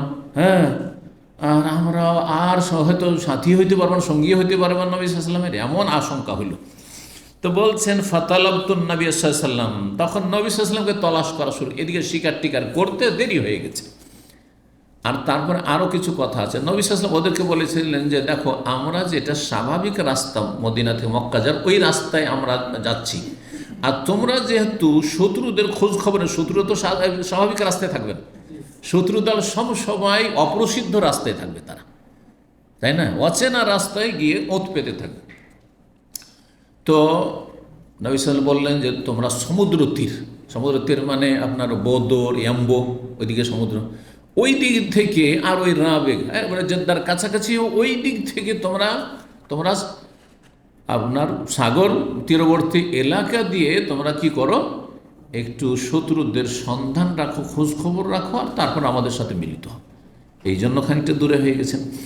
তো তারপরে চিন্তা করলেন যে নবী সাল্লাল্লাহু আলাইহি ওয়াসাল্লামকে তলাশ করি। নবী সাল্লাল্লাহু আলাইহি ওয়াসাল্লামকে তলাশ করা শুরু করলাম। তলাশ করতে কেমন করে তলাশ করবেন? এখন তাহলে বেশি স্পিড দিতে হবে। নবী সাল্লাল্লাহু আলাইহি ওয়াসাল্লাম আছেন ওটের পিঠে, আর আবু কাতাদার কাছে আছে ঘোড়া। বলছেন আর ফাউ ফারাসি শাওয়ান, একবার আমি আমার ঘোড়াকে দ্রুত বেগে চালাচ্ছি, একবারে দিচ্ছি দ্রুত, হ্যাঁ, উড়িয়ে ঘোড়া। ও আসির ও শাওয়ান, কখনো কখনো স্বাভাবিক গতিতে। স্বাভাবিক গতিতে যখন চলছি তখন এদিক ওদিক দেখছি কি জানি কোথাও ডানে বামে নবী সাল্লাল্লাহু আছেন নাকি। আর কখনো দিছি দৌড়। ফালাকিত রাজুলান বানি গিফার ফি জওফিল, রাতের অন্ধকার, রাতের বেলাও ছিল, এমন কোনো বিদ্যুতের যুগও নয়, হ্যাঁ, অন্ধকার সব।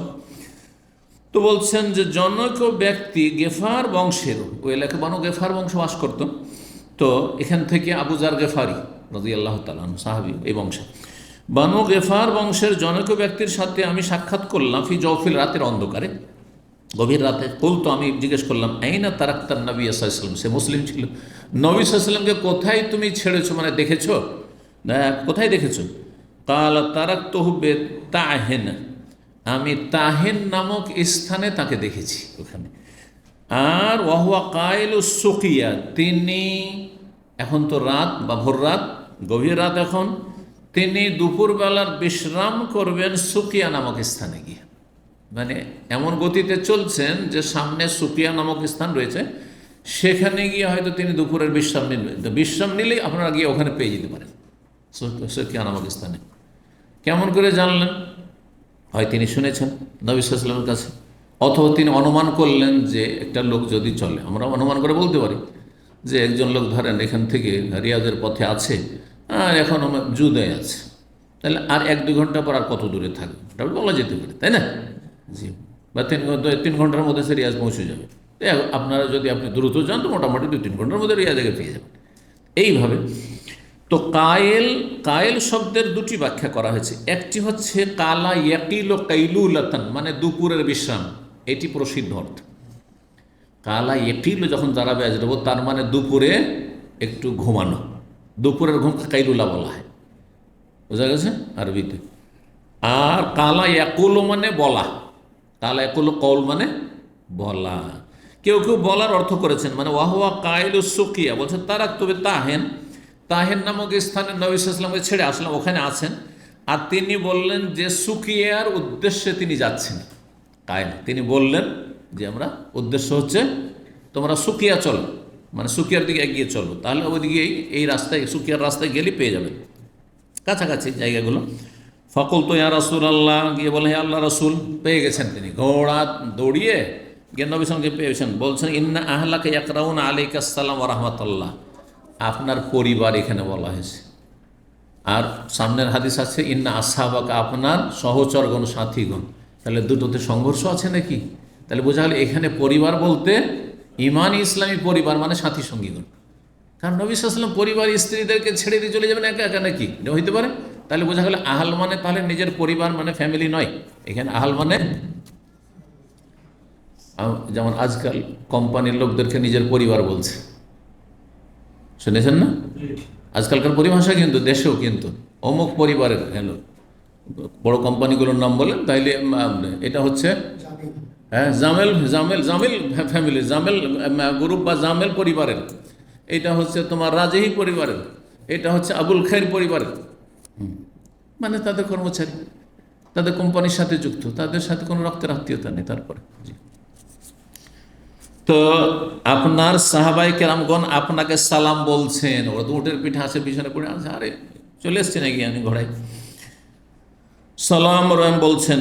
ইন্নাহুম কাদ খাসু, আর তারা ভয় পাচ্ছেন, আইয়ুক্তাতাউ দুনাকা, যে আপনার থেকে তারা বিচ্ছিন্ন না হয়ে পড়ে, আপনার সাথ ধরতে পারবেন না। তারা উটের পিঠে, আপনি উটের পিঠে, আর আপনি এরকম চলতেই থাকেন, তাহলে তারা পাবেন আপনাকে খুঁজে। ফান্তাজিরহুম, সুতরাং আপনি ওদের জন্য একটু অপেক্ষা করুন, পিছনে পিছনে আসছে, একটু অপেক্ষা করুন। বলতো ইয়া রাসূলুল্লাহ, আমি বললাম হে আল্লাহ রাসূল, এখন আসছে ওই শিকারী পশুর গোস্তের কথা। আসাব তো হেমার ওয়াহাসিন, আমি একটি নীলগাই পেয়ে গেছি শিকার করে। ওয়াইন দিমিন ফাদেল, আর আমার কাছে কিছুটা অবশিষ্ট গোস্ত আছে। বড় অন্য হাদিসে আছে সাহাবীরা তো খেয়ে নিলেন এহরাম অবস্থায়, তারপরে তাদের সন্দেহ হইতে লাগলো, যদিও আমরা জানি যে আমাদের জন্য হারাম কি করা, স্বীকার করা। আমরা স্বীকার করিও নি, আর তাতে কোনো রকম আমাদের যুক্ততাও নেই, সম্পর্ক নেই, কোনো সহযোগিতা করিনি, কিন্তু খেলাম। খাওয়াটা কি জায়েজ হবে কিনা শিকারি পশুর গোস্ত বিনা সহযোগিতায়? দ্বিধাগ্রস্ত। তখন একটু খেয়ে বলে না আমরা আর খাবো না। তখন আবু কাদা বলেন ঠিক আছে, নবী সাল্লাল্লাহু আলাইহি ওয়াসাল্লাম জিজ্ঞাসা করি, তারপর দেখা যাবে তোমরা খাবেন না খাবে। এসে জিজ্ঞেস করছে আমার কাছে কিছুটা আছে। ফাকালিল কওম, তখন সাথী সঙ্গীদেরকে বললেন কুলু তোমরা খাও, অহম মুহরিমুন, তারা সকলে এহরাম অবস্থায় ছিল, এহরাম অবস্থায় ছিল। সামনে আরো দু একটা অধ্যায় দেখি। বাবন 3 নম্বর অধ্যায়, ইদারা আল মুহরিমুনা সাইদান ফাজাহিকু ফাফাতেন আল হালাল। এই অধ্যায় হচ্ছে এহরামকারীরা যদি কোনো শিকারী পশু দেখতে পায়, ফাজাহিকু তারপরে তারা হাসতে শুরু করে, ফাফাতেন আল হালাল যে অমহরিম এহরাম বিহীন অবস্থায় আছে সে যদি তাতে বুঝে নেই, তাদের হাসাহাসি দেখে বুঝে নেয়, তো এটা কি কোনো সহযোগিতা হয়ে গেল না? কি বুঝেন না, সহযোগিতা না, উদ্দেশ্য তাদের সহযোগিতা নাই। জি, তো খাওয়া জায়েজ, এই শিকার করাও জায়েজ তার, আর তারা শিকার করে যদি দেয় তাদেরকে, তো তাদের জন্য খাওয়া জায়েজ। 1822 নম্বর হাদিস, ওই হাদিসটাই বলছেন আব্দুল্লাহ বিন আবি কাত আন্না বা হাদ্দাস, তার বাবা বয়ান করেছেন যে ইনতালাকনা মান নবী সাল্লাল্লাহু আলাইহি ওয়াসাল্লাম, আমরা গেলাম হোদাইবিয়ার বছরে, আমাল হোদে আহারাম আসহাবু, সাহাবায়ে কেরাম সাথী সঙ্গীগত ইহরাম করলেন, কিন্তু আমি ইহরাম বাঁধলাম না। ফাউমবেনা বে আদুবিন বে গায়কা, গায়কা নামক স্থানে শত্রুদের সম্পর্কে বলা হয় যে শত্রুরা আছে, সুতরাং আমি তাদের সন্ধানে ছুটলাম। ফাতাওয়াজ্জাহনা নাহওয়াহুম, আর তারপরে তাদের উদ্দেশ্যে, শত্রুদের উদ্দেশ্যে আমি রওনা হলাম ঘোড়ার পিঠে, তাড়াতাড়ি করে খবর নিয়ে নবী সাল্লাল্লাহু আলাইহি ওয়াসাল্লামের কাছে পৌঁছিবেন, সাহাবায়ে কেরামের কাছে পৌঁছিবেন সতর্ক করার জন্য। ফাবাসুরা আসহাবি বেহেমার ওয়াহশিন, আমার সাথী সঙ্গী যারা ছিল তারা একটি নীলগায় দেখে ফেলেছে। ফাজালা বাযু ইয়াযহাকু ইলা বায, তাদের একজন অপরজনকে দেখে হাসাহাসি শুরু করেছে, দেখছো? কিন্তু আবু কাতাদাকে বলছে না যে এহরামবিহীন আছে, ওকে বলছে না, আপোষেশ্বরা এইরকম যে সুযোগ পেয়ে গেছি আজ নীলগায়, যদি আমরা এহরাম অবস্থায় না থাকতো তাহলে তো কাজ হয়ে যেত। হ্যাঁ, এইসব কথা বলছে না, হাসছে তারা। তো বলছেন ফানাজার, তো তখন আমি এদিক ওদিক তাকাইলাম, ফারা আই তহু, তো দেখতে পেলাম সেই বন্য গাধা মানে নীলগাই। ফাহামাল তো আলিহিল ফারাস, আমি ঘোড়ার পিঠে চড়ে তার উপর আক্রমণ করে দিলাম। ফাতান, তো তাকে আমি কি করলাম, আঘাত করলাম। ফাসবাত, তো আর তাকে ফেলেই দিলাম, আঘাত করে শিকার করেই ফেললাম। ফাস্তান, তো তাদের কাছে সাহায্য চাইলাম। ফা আবা ইয়ন, তারা সাহায্য করলো না। ফা আকাল নামিনা, আমরা খেলাম। সুমাল্লাহ হেফতুবে রাসূলিল্লাহ সাল্লাল্লাহু আলাইহি ওয়াসাল্লাম, রাসূলুল্লাহর সাথে সাক্ষাৎ করলাম। ও খাসিনা নোক্তাতা, আর আশঙ্কা হচ্ছিল যে আমার বিচ্ছিন্ন না হয়ে যায়, সুতরাং আরফা ও ফারাসি, আমার ঘোড়াকে দৌড়াচ্ছিলাম শাওয়ান একবার, ও আসির আলহি শাওয়ান আর একবার ধীর গতিতে চালাচ্ছিলাম। ফালাকিতু রাজুলান বানি গিফার ফি জাওফিল্লাহ, রাতের অন্ধকারে দেখার বানি গিফার এক ব্যক্তির সাথে। ফাকুলতু আইনা তারাকতা রাসূলুল্লাহ সাল্লাল্লাহু আলাইহি ওয়াসাল্লাম, কালা তারাকতুহু বিতাহেন, তাহেন নামক স্থানে নবী সাল্লাল্লাহু আলাইহি ওয়াসাল্লামকে ছেড়েছি। ওয়া কায়লুন সুকিয়া, তিনি বিশ্রাম করবেন দুপুরে সুকিয়াতে, অথবা তিনি বললেন যে সুকিয়া দিয়ে তিনি যাচ্ছেন। ফালাহিকতু বিরাসূলিল্লাহ সাল্লাল্লাহু আলাইহি ওয়াসাল্লাম, রাসূলুল্লাহর সাথে আমি সাক্ষাৎ করলাম। হাত্তা আতাইতু, পৌঁছে গেলাম। ফাকুলতু ইয়া রাসূলুল্লাহ ইন্না আসহাবাকা আরসাল ইয়াকরাউ, নেই যে ইন্না আসহাবাকা, আপনার সাথী সঙ্গীগণ, এখানে আহলাকা পরিবার নেই, ঠিক না? আর একটি শব্দ আরেকটি শব্দের ব্যাখ্যা করবে, একটি হাদিস আরেকটি হাদিসের ব্যাখ্যা করে। আপনাকে সালাম বলছেন, আল্লাহর রহমত আপনার ওপর হোক। ওয়া ইন্নাহুম কাদ খাশাউ, তাদের ভয় হচ্ছে আইয়াক্তাতিহুমুল আদু ওয়া দুনাকা, যে তাদেরকে আপনার থেকে শত্রুরা বিচ্ছিন্ন না করে দেয়, আপনাকে আলাদা করে দিল আর সাথীদেরকে আলাদা করে দিল, যাতে করে কেউ কারো খবর না রাখতে পারে, আর আপনার হোক অথবা তাদেরই হোক ক্ষতি না করে দেয়, আক্রমণ না করে দেয়। ফানজুর হোম, তাদের জন্য অপেক্ষা করুন। অনজোর, নাজারে আনজোর মানে দেখা হয়, নাজারে আনজোর মানে ইন্তজার করা, অপেক্ষা করা। এখানে ইন্তাজের অর্থ, কারণ আগের হাদিসে ইন্তাজের শব্দটি এসছে। ফাফা আল্লাহ, তাই করলেন, নবী সাল্লাল্লাহু আলাইহি ওয়াসাল্লাম অপেক্ষা করলেন। ফাকুলতু ইয়া রাসূলুল্লাহ ইন্না ইসাদনা হিমার ওয়াহশিন, আমরা কিন্তু একটি নীলগাই শিকার করেছি। ওয়াইন্না ইন্দানা মিনহু ফাদিলা, আর আমাদের কাছে কিছু অবশিষ্ট বস্তু আছে। রাসূলুল্লাহ বললেন সাহাবায়ে কেরামদেরকে কুলু, তোমরা খাও, ওয়াহুম মুহরিমুন, তারা ইহরাম অবস্থায় ছিল। তাহলে যদি হাসাহাসিতে বুঝে নেই, ইশারা ইঙ্গিত করলেন না, কোনো সহায়তা করলেন না, তাহলে ইহরাম অবস্থায় থাকলেও খাওয়া জায়েজ। জি, কিন্তু জীবিত অবস্থায় যেন হাদিয়া না দেয়, যে গোস্ত যেন দেয়, কারণ আগে হাদিস আসছে এক সাহাবী এনে সাব বিন জাসামা জীবিত একটি শিকারী পশু নিয়ে এসে যখন হাদিয়া দিলেন নবী সাল্লাল্লাহু আলাইহি ওয়াসাল্লাম, নবী সাল্লাল্লাহু আলাইহি ওয়াসাল্লাম বললেন আমরা ইহরাম অবস্থায় কবুল করতে পারবো না।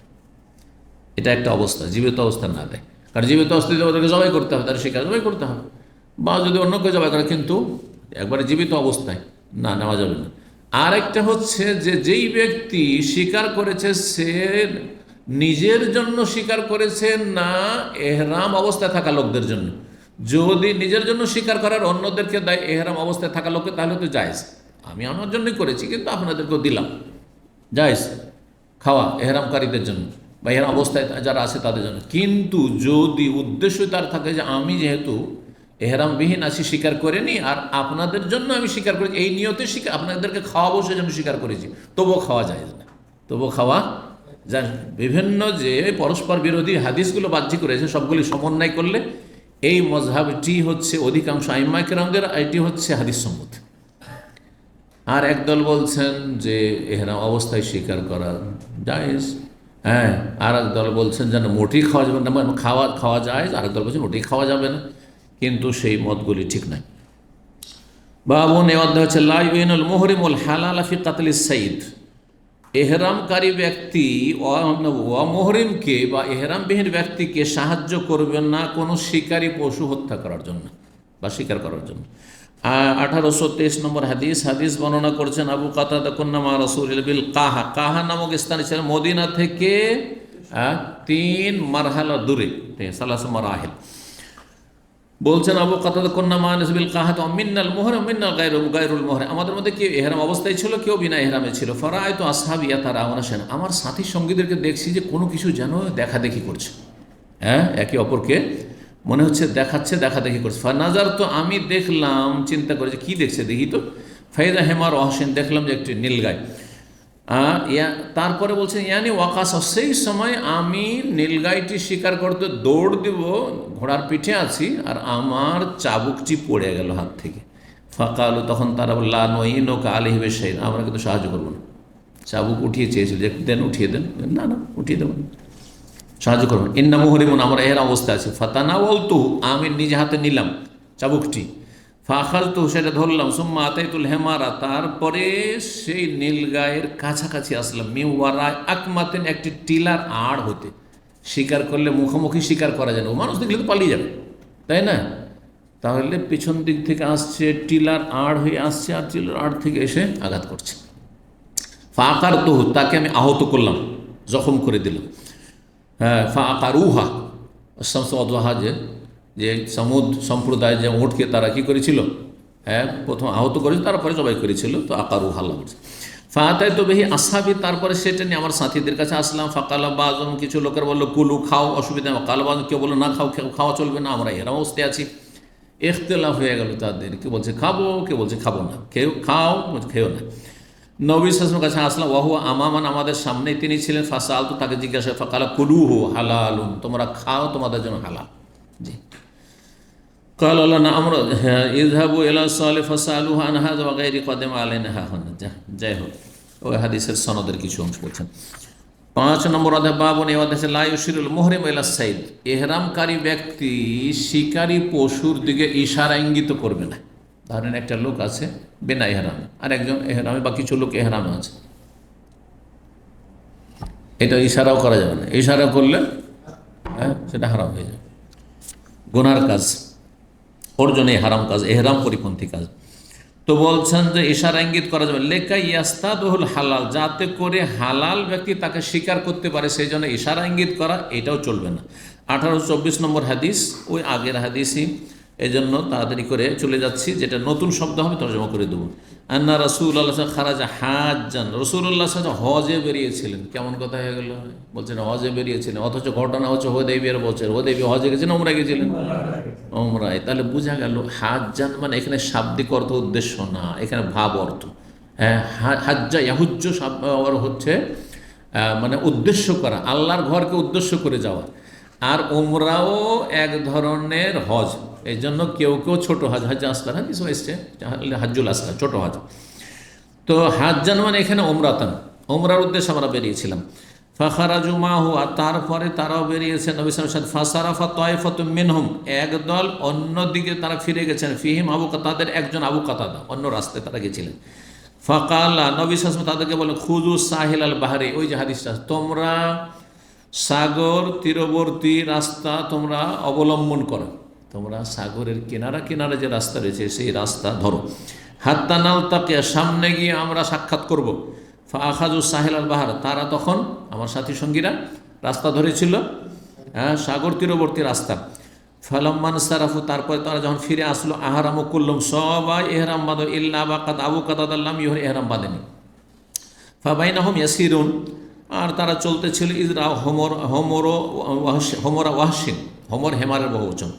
তাহলে একটি শুধু দেখেনি, একাধিক দেখেছে, হ্যাঁ আরও কয়েকটি ছিল, বাকিগুলো পালিয়ে গেছে, একটা শিকার করেছে। তো হঠাৎ করে দেখছে যে বন্য গাধা মানে নীলগাই। ফাহামাল আবু কাতাদা আল হোমর, আবু কাতাদা আক্রমণ করলেন শিকার করার জন্য সেসব নীলগাইয়ের ওপর। ফাকারা মিনা আতান, একটি মাদি নীলগাই তিনি শিকার করে ফেলেন। আতান বলা হয় গাধিকে, গাধিকে বলা হয় মাদি, মাদি বলেন না, নর আর মাদি, জি। ফানাজালু, তারপরে তারা অবতরণ করলো। ফাকালু মিল্লাহা, তারপরে তারা গোশত তারা পাক করে খেলো। ফকালু, তারপরে তারা বললো আনাকুল লাহমা সাইদ নাহনা মুহরিমুন, খাওয়া দাওয়ার পরে তাদের চিন্তা হলো কেমন হইলো, খাওয়াটা হালাল হইল না হারাম হইল। খেয়ে তো নিলাম, কিন্তু সন্দেহ যে আমরা কি খেতে পারবো শিকারী পশুর গোস্ত, অথচ আমরা হেরা অবস্থায় আছি। ফাহামাল্লা মা বেকমিল্লাহমিন, অবশিষ্ট যে গোস্ত ছিল সেটাকে বহন করে নিয়ে চললাম। মিল্লাহমিল আতান, সেই আপনার যে মাদি নীলগায়ের গোস্ত। ফালাম্মা আতাউ রাসূল আল্লাহ, রাসূল কাছে যখন সাহাবীরা আসলেন, তারা বলে ইয়া রাসূল ইন্না কুন্না আহরাম, না আমরা তো এহরাম বেঁধেছিলাম। ওয়াকাদ কান আবু কাতাদাল্লাম, আবু কাতাদ এহরাম বাঁধেনি। ফারায়না হোমরা ওয়াহসিন, একটি আমরা নীলগাই দেখেছিলাম বা কিছু নীলগাই দেখেছিলাম, আর আবু কাতাদ আক্রমণ করে দিল, তার মধ্যে একটি মাদে নীলগাই শিকার করেছিল। ফানাজালনা, আমরা অবতরণ করেছি আর আমরা তার গোস্ত খেয়েছি। সুম্মা কুলনা, তারপর চিন্তা করলাম যে আমাদের খাওয়াটা কি ঠিক হইল এহরাম অবস্থায়। ফাহামাল্লাম বাবা মিল্লাহমিয়া, সুতরাং যে অবশিষ্ট গোস্ত ছিল সেগুলো নিয়ে এসেছি। আমিনকুম কাল, নবী সাল্লাল্লাহু বলছেন আমিনকুম আহাদুন আমার আইয়াহমিল আলাইহা, তোমাদের মধ্যে যারা এহরাম অবস্থায় ছিল তোমাদের কেউ কি এই কথা বলেছে আবু কাতাদাকে যে আক্রমণ করো, শিকার করো, এটা নির্দেশ দিয়েছে। আশারা এলে, অথবা ইঙ্গিত করেছে যে দেখো দেখো দেখো দেখো, এরকম করেছে। কালুল্লাহ, না আমরা কিচ্ছু করি, কোনো রকমের সহযোগিতা করি। কালা, তখন বললেন ফাকুলু মা বাকিমিল্লাহ, অবশিষ্ট যে গোস্ত রয়েছে তাহলে তোমরা খেতে পারো, কারণ তোমাদের তাতে কোনো রকমের যুক্ততা নেই। 6 নম্বর অধ্যায়, বাবন, এই অধ্যায় হচ্ছে এজা আহদা লিল মুহরিমে হেমারান ওয়াহশিয়ান হাইয়ান লাম ইয়াকবাল।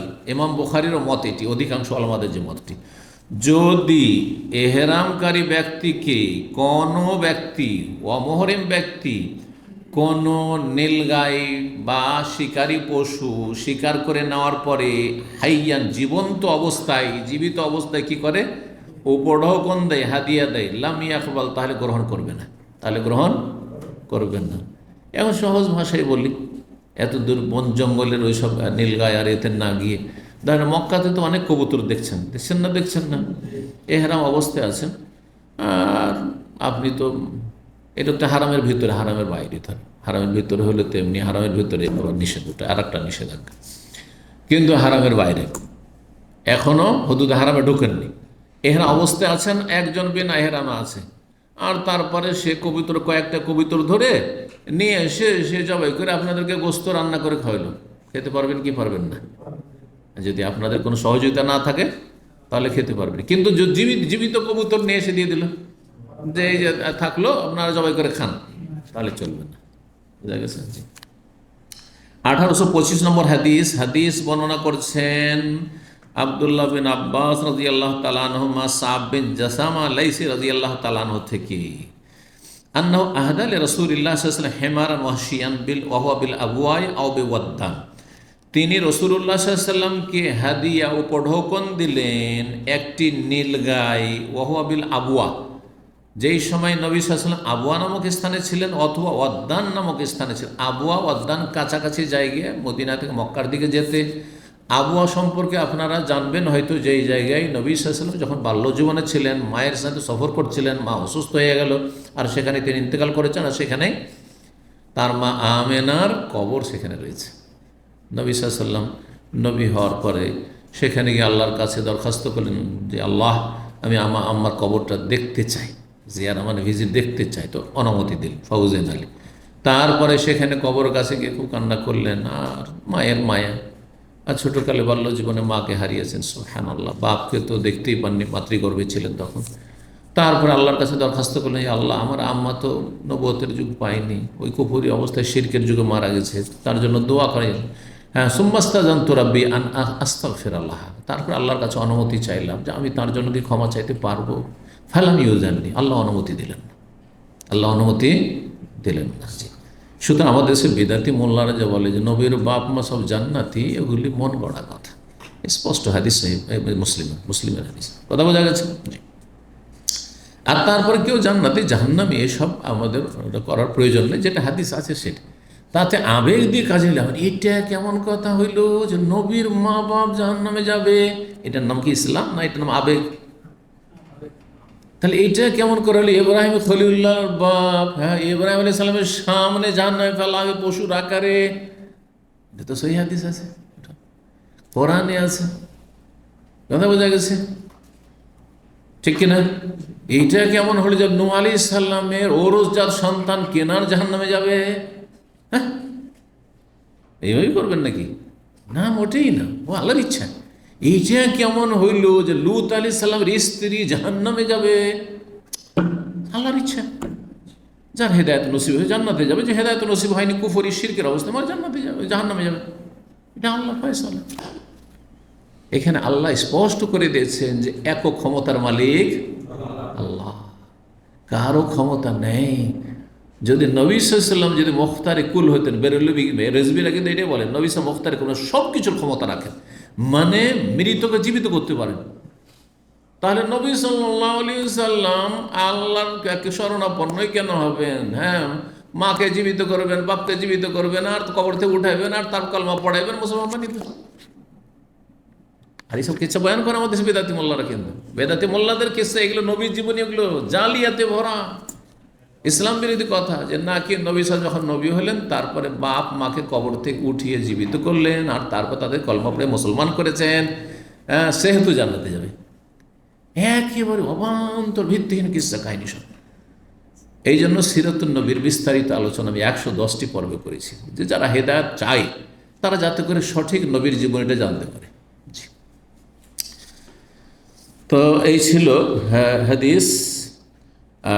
আর আরেকটি অধ্যায়ে আমরা আলোচনা করেই নি, 7 নম্বর অধ্যায় বলছে বাবু মায়াকতুলুল মুহরিম মিনাদ দাওয়াব। এই অধ্যায় হচ্ছে যে এহরামকারী ব্যক্তি কোন কোন জীবজন্তু বা প্রাণীগুলি হত্যা করতে পারবে। শুরুতে কিন্তু আলোচনা করেছি, তাই না? কোনগুলি প্রাণী বা জীবজন্তু কি করতে পারবে? হত্যা। এখানে জবাইয়ের কথা আসছে না, জবাইয়ের মশলা চলে গেছে ইবনে আব্বাস আর আনাসের মত, যে আপনার গরু জবাই করা, তারপরে আপনার ছাগল জবাই করা, উট জবাই করা করতে পারবে, অসুবিধা নেই। এইখানে যেগুলো প্রাণী সেগুলো হচ্ছে কষ্টদায়ক প্রাণী, ক্ষতিকর প্রাণী।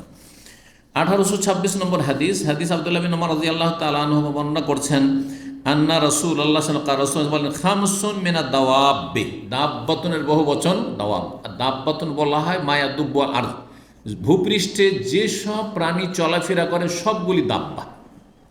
এই জন্য আল্লাহ ওমা মিন দাব্বাতিন ফিল আরদি ইল্লা আলাল্লাহি রিজকুহা, যে কোনো প্রাণী রয়েছে ভূপৃষ্ঠে, আল্লাহর দায়িত্ব হচ্ছে তাদের রিজিক দেওয়া। পিপিলিকা থেকে শুরু করে এই মানুষ পর্যন্ত, হ্যাঁ, উপকারী অপকারী, হ্যাঁ, সমস্ত প্রাণীর, যার প্রাণ আছে সেই প্রাণী সমস্ত রিজিকের মালিক কে? আর রিজিকের চাবিকাঠি কার কাছে? ইল্লা আলাল্লাহি রিজকুহা ওয়া ইয়ালা মুস্তাকাররাহা ওয়া মুস্তাওদাহা, এবং তার অবস্থানও আল্লাহ জানছে, যে কার জন্ম কোথায়, আর শৈশব বাল্যজীবন কোথায়, আর তারপরে কর্মজীবন কোথায়। কোনোদিন চিন্তা করতে পেরেছিলেন যখন আপনি গ্রামে, যখন স্কুলে মাদ্রাসায় পড়েছেন, প্রাইমারিতে বা হাই স্কুলে, যে আমার রুজি রিজিক সৌদি আরব থেকে আসবে? কোনোদিন কেউ ভাবতে পেরেছে? মুস্তাওদাহা, তার স্টোর, মুস্তাওদা আজকাল স্টোরকে বলছে, যে কোথায় আমার রিজিকের স্টোর আছে? সৌদি আরবে। সারা জীবনটা কেটে গেল সৌদি আরব, 35 বছর। জীবনে তো সে এক জায়গায় কোনো 35 বছর থাকেনি। চিন্তা করুন আপনি, আল্লাহ ছাড়া কেউ জানে না। সুবহানাল্লাহ। এবং আল্লাহর দায়িত্ব রিজিক, কাকে কোথা থেকে রিজিক দিবেন, কাকে ব্যবসা থেকে, কাকে দিন মজুর করে, আর কাকে প্রবাস থেকে, আল্লাহ ভালো জানেন। জি, আল্লাহু আকবার। তো যাই হোক, 5 রকমের প্রাণী আছে। লাইসা আলাল মুহরিমে ফি কাতলিহিন্না জুনাহ, ইহরামকারী ব্যক্তি যদি সেগুলিকে হত্যা করে তাতে কোনো গুনাহ নেই। 5 রকমের প্রাণী কি কি সামনের হাদিসে আসছে। ইবনে ওমর থেকে আমি শুনেছি 1827 নম্বর হাদিস, বলছেন তিনি, হাদ্দাসাতনি ইহদা নিসওয়াতিন নবী, নবী সাল্লাল্লাহু আলাইহি ওয়াসাল্লামের জনৈক সহধর্মিনী বর্ণনা করেছেন, মানে ইবনে ওমরও বর্ণনা করছেন নবী সাল্লাল্লাহু আলাইহি ওয়াসাল্লামের কোনো বিবি থেকে, যে কোনো বিবি হইতে পারে, তার মধ্যে এক বিবি তো তার বোন আপন হাফসা রাদিয়াল্লাহু তাআলা। নবী সাল্লাল্লাহু আলাইহি ওয়াসাল্লাম থেকে তিনি বর্ণনা করেন, খালি ইয়াকতুল মুহরিম, মুহরিম ব্যক্তি হত্যা করতে পারবে। কি হত্যা করতে পারবে? সামনের হাদিসে 1828 নম্বর, আব্দুল্লাহ বিন ওমর বলছেন, কালাত হাফসা, তো দেখেন চলে আসলো। তাহলে নবী সাল্লাল্লাহু আলাইহি ওয়াসাল্লামের কোনো এক সহধর্মিণী কে? তাহলে তার বোন, আপন বোন হাফসা।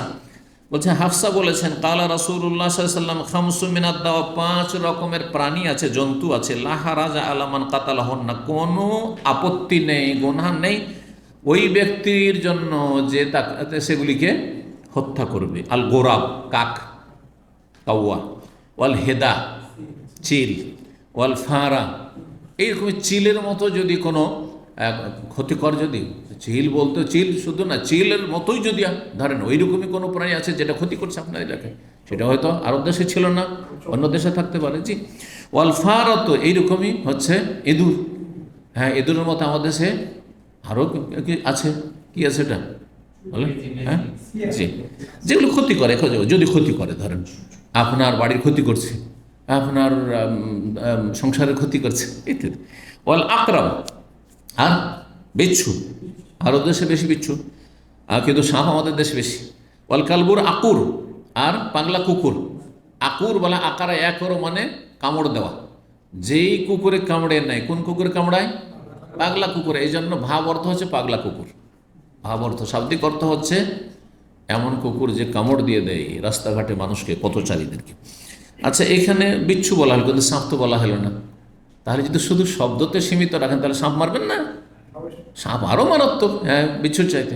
জি, 1829 নম্বর হাদিস, মায়েশা রাদিয়াল্লাহু তাআলা আনহা বর্ণনা করছেন। দেখেন নবী সাল্লাল্লাহু আলাইহি ওয়াসাল্লামের আরেক সহধর্মিণী বর্ণনা করছেন, খামসু মিনাদ দাওয়াবে, 5 রকমের কি রয়েছে, প্রাণী বা জন্তু রয়েছে, জীবজন্তু রয়েছে, ফাসিকুন, এগুলি হচ্ছে ফাসেক।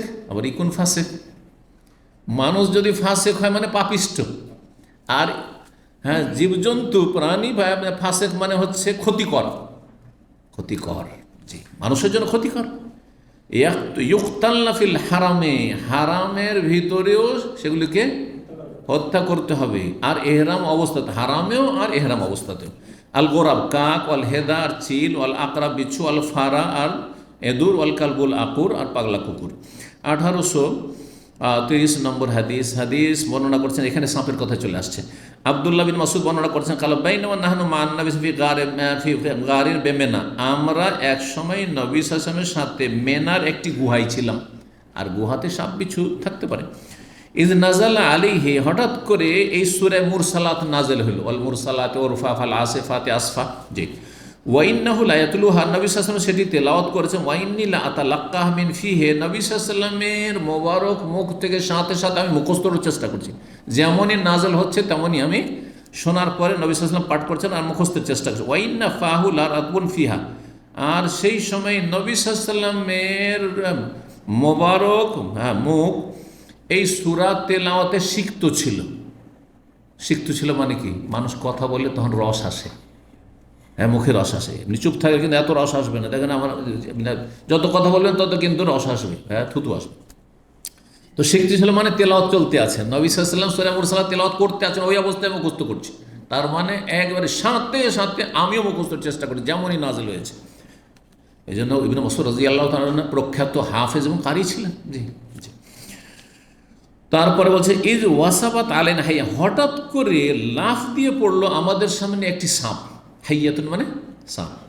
ফাকাল নবী সাল্লাল্লাহু বলে, উকতুলুহা, একে হত্যা করো, মারো। ফাবতাদারনা, আমরা দৌড় দিলাম মারার জন্য। ফাজাহাবাত, কিন্তু সেটি পালিয়ে গেল, মারতে পারলাম না।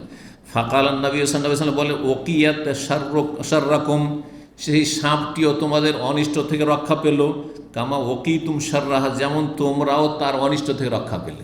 সাপ বাঁচলো তোমাদের অনিষ্ট থেকে, আর তোমরা বাঁচলে তার অনিষ্ট থেকে। কারণ সাপ হয় মানুষকে কামড় দিয়ে দিবে, হ্যাঁ তোমাদের ক্ষতি হয়ে যেত, আর না হয় সাপ মানুষ মেরে দিবে, তো দুটার কোনোটাই হইল না। যাক, তোমরাও বাঁচলে আর সাপও বাঁচো, এটা হচ্ছে উদ্দেশ্য।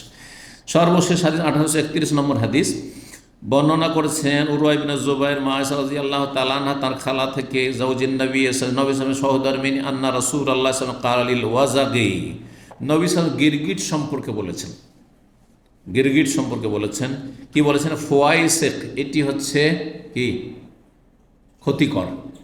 ফুয়াইসেক ফাসেকের তাসগীর, মানে বলবেন গুনাহগার, পাপিষ্ট, হ্যাঁ, সীমা লঙ্ঘনকারী পশু, এটা বলা যায়। ফাসাক আফসাক মানে বেরিয়ে যাওয়া, তো যে সীমা লঙ্ঘন করে সে বেরিয়ে যায় মানে সীমা থেকে।